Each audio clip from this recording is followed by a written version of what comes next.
Menjelang makan malam, Nyonya Jelita tiba di kediaman Sastro Wardoyo. Kedatangannya kali ini disambut hangat oleh Kinan. Akhirnya, kau datang juga. Bagaimana kabarmu hari ini? Tanya Kinan sambil memeluk Jelita. Kabarku selalu baik Kinan, wah kebetulan sekali aku sangat lapar, boleh aku ikut makan malam bersama? Mamah jangan suka berbasa-basi deh. Protes Sagara dengan mata mendelik.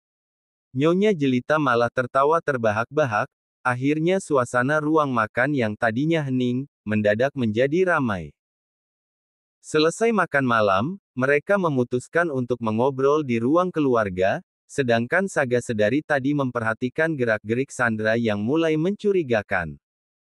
Zara pun merasa cemburu karena suaminya terus menatapnya.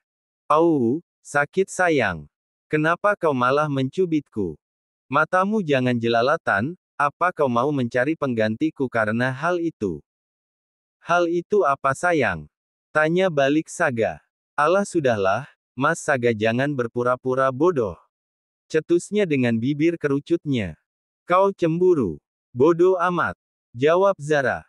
Saga malah tertawa kecil atas sikap Zara yang sudah seperti anak ABG. Kenapa juga aku terus memantau putriku sendiri di sini? Kau memang gila Rei, untuk apa kau menunggu di luar kediaman Sastro Wardoyo? Mana penampilanku sudah seperti seorang maling. Keluhnya sambil menepuk jidatnya.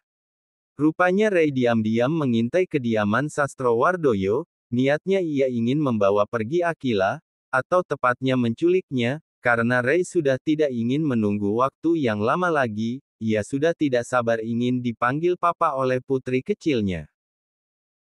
Saat Rei mencoba mencari jalan menuju pintu belakang, ia seperti melihat sesuatu yang bergerak di balik semak-semak, dan ia pun kembali memanjat pohon, di mana tadi ia bersembunyi. Dari atas pohon ini ia bisa melihat manusia yang lalu lalang di sekitar kediaman Sastro Wardoyo.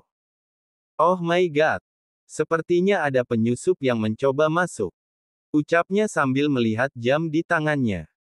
Pukul 23.40, ngapain mereka di jam segini berkeliaran di sana? Ada yang tidak beres. Sebaiknya aku segera menghubungi Saga, aku takut mereka celaka. Kini Rei bergegas menghubungi ponsel Sagara. Saat ini Saga dan Zara sedang menikmati malam romantis mereka. Pelan Mas. Pinta Zara. Ini juga sudah pelan sayang, kau kan tadi yang minta duluan. Ujarnya sambil memelankan ritme permainannya. Rupanya kedua insan ini sudah tidak bisa menahan hasratnya yang sudah kian menggebu, setelah sebelumnya Saga berkonsultasi dengan Dr. Vanessa, awalnya ia malu menanyakan hal semacam ini, tapi demi kebaikan dirinya dan juga anak serta istrinya, Saga terpaksa menanyakannya langsung, dan ia pun mendapatkan lampu hijau. Saat hasratnya sudah berada di puncak, ponsel miliknya berdering dan Saga lupa mematikan ponselnya, sampai akhirnya konsentrasi menjadi ambyar, Saga pun tampak kesal dibuatnya. Awas saja kalau sampai si John yang telepon, akan aku cabik-cabik tubuhnya. Ucapnya sangat geram. Akhirnya Saga pun menyudahi olahraga malamnya, yang berakhir gagal menuntaskan hasratnya, lalu ia mengambil ponsel di atas lemari nakas samping tempat tidur. Ketika Saga membaca pesan dari Rei, ia cukup terkejut. Ada 5 orang penyusup sedang berusaha masuk lewat pintu belakang. Dari mana Rei bisa tahu? Ucapnya dalam hati. Kemudian Saga membalas pesan dari Rei, dan Rei pun membalasnya dengan mengirimkan sebuah foto, di mana terdapat 5 orang mengenakan pakaian serba hitam dan membawa senjata laras panjang sedang berada di depan pintu belakang. Dan Saga pun bergegas menghubungi Komisaris Wira, yang pada saat ini sedang melakukan patroli di kawasan sekitar. Tidak lupa Saga menghubungi John agar mengirimkan bala bantuan ke rumah ibu mertuanya. Sayang, cepat kau kenakan pakaianmu, keadaan kita saat ini sedang genting. Perintahnya, yang kemudian dirinya bergegas masuk ke dalam kamar mandi untuk membersihkan dirinya sejenak. Zara pun bergegas mengenakan pakaiannya, dan menyusul suaminya ke dalam kamar mandi. Setelah semuanya selesai, Zara sempat menanyakan apa yang telah terjadi, dan akhirnya Saga menceritakan kepada istrinya. Sontak Zara sangat syok saat mendengar penjelasan dari suaminya. Kemudian Komisaris Wira menelpon Saga. "Tuan, sekarang posisi Anda ada di mana?" "Saya ada di lantai 2 di kamar paling pojok, kenapa Komisaris Wira?" "Tetaplah berada di sana, kunci pintu dengan rapat, bersikaplah seperti biasanya. Jika sewaktu-waktu Sandra menemui Tuan, anggap tidak terjadi sesuatu. Saya di sini sedang mengirimkan bala bantuan untuk segera meluncur ke sana." Sepertinya si pelaku berusaha menyerang kediaman Sastro Wardoyo, dengan mengirim banyak komplotannya, tuturnya. Saga pun mematuhi apa yang diperintahkan oleh Komisaris Wira. "Mas, anak-anak bagaimana?" tanya Zara mencemaskan kedua putrinya. "Kau tetap stay di sini sayang, aku akan keluar untuk membawa kedua anak kita." "Aku ikut mas," pintanya merengek. "Sayang, ku mohon tolong dengarkan aku sekali ini saja, aku tidak mau terjadi apa-apa padamu," jawabnya sambil mencangkup wajah istrinya kemudian mengecup keningnya.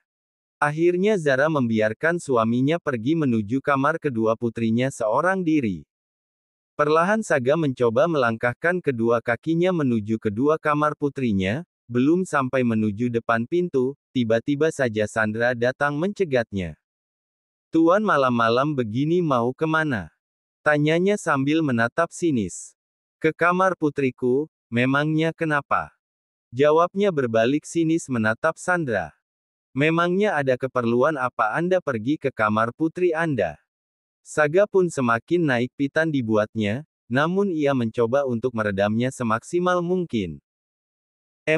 Sepertinya itu bukan urusanmu, lantas kenapa kau ingin tahu?"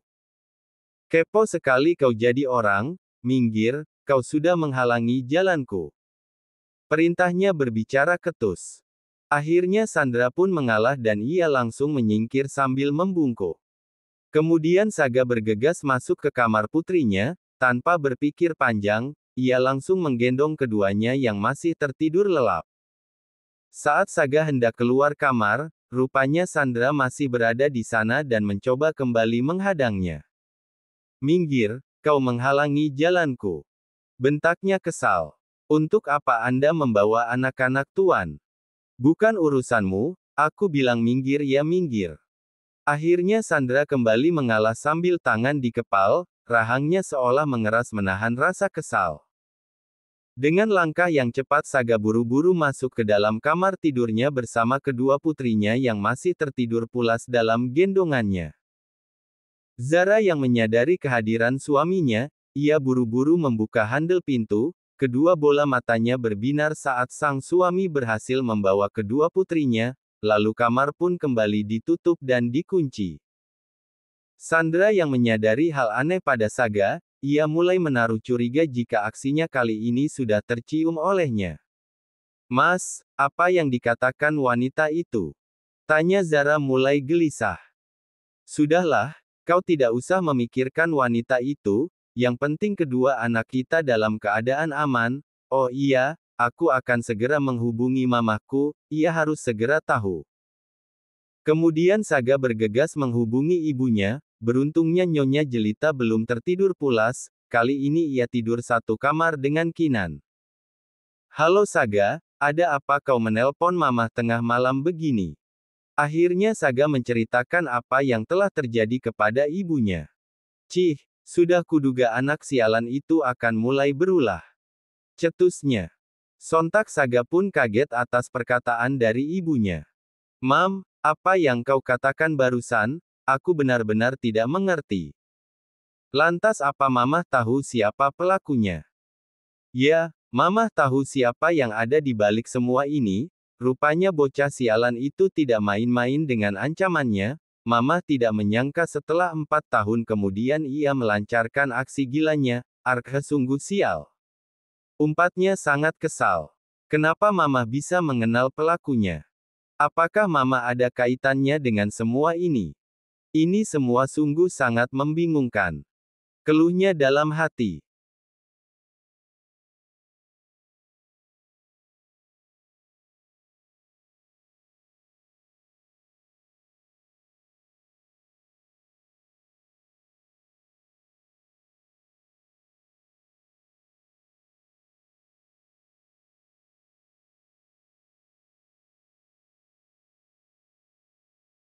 Pelakunya. Apakah Mama